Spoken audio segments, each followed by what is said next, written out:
அடிக்கடி loose motion போயிட்டுருக்கிற மாதிரி இருக்கா?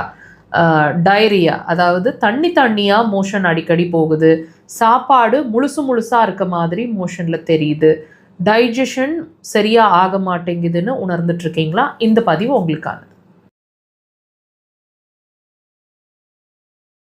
அடிக்கடி இந்த மாதிரி லூஸ் மோஷன் ஆகிட்டுருக்கு, டயரியா ஆகிட்டுருக்கு அப்படின்னு ஃபீல் பண்ணுறீங்களா?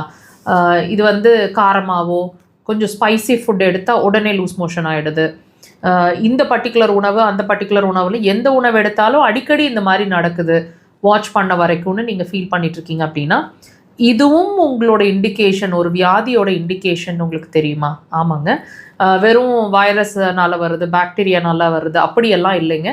அதை தாண்டி இந்த அடிக்கடி லூஸ் மோஷன் ஆகிற விஷயம் ஒரே ஒரு விஷயத்தை தான் திரும்ப நமக்கு உணர்த்திட்டுருக்கு. உங்களோட சிறுகுடல் ப்ராப்ளமில் இருக்குது, அதாவது ஸ்மால் இன்டெஸ்டைன் வீக் ஆகிட்டுருக்கு அப்படிங்கிறத தான் லூஸ் மோஷன்ஸ் ஆகவும், அதாவது சாப்பாடு முழுமையாக ஜீரணமாகாமல் அந்த ஃபார்மேஷன், அந்த உணவோட ஃபார்மேஷன் அப்படியே கெடாமல் வரும்.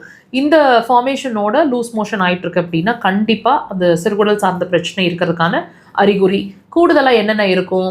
கண்டிப்பாக ஷோல்டர் பெயின், இந்த இடம் இருக்குது இல்லைங்களா, மேல் ஷோல்டர், இந்த இடத்துலையும் அந்த பெயின் ரேடியேட் ஆகிற மாதிரி, உங்கள் முழங்க எல்போ ஜாயிண்ட்டில் ரேடியேட் ஆகிற மாதிரி ஒரு ஃபீலிங் இருக்கும்.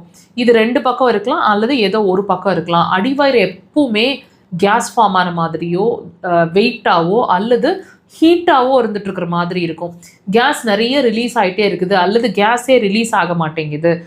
அதிகமான பசி இருக்குது ஆனால் சாப்பிடவே பிடிக்கல, கொஞ்சம் சாப்பிட்டா போதும் அப்படின்ற மாதிரி ஒரு உணர்வு இருக்குது. ரொம்ப எமோஷ்னல் டைப்பாக இருக்கும். முதல்ல அப்படி இல்லை, இப்போ ரொம்ப எமோஷ்னலாக வீக் ஆகிட்டுருக்குறோம். நல்லாவே அந்த டிஃப்ரென்ஸ் தெரியுது.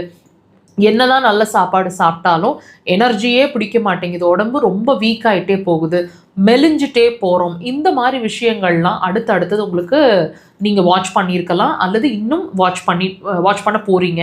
ஸோ தயவு செய்து ஒரு விஷயத்தோடு இன்னொரு விஷயம் சம்மந்தப்பட்டு இருக்குது அப்படிங்கிறத அண்டர்ஸ்டாண்ட் பண்ணிக்கோங்க.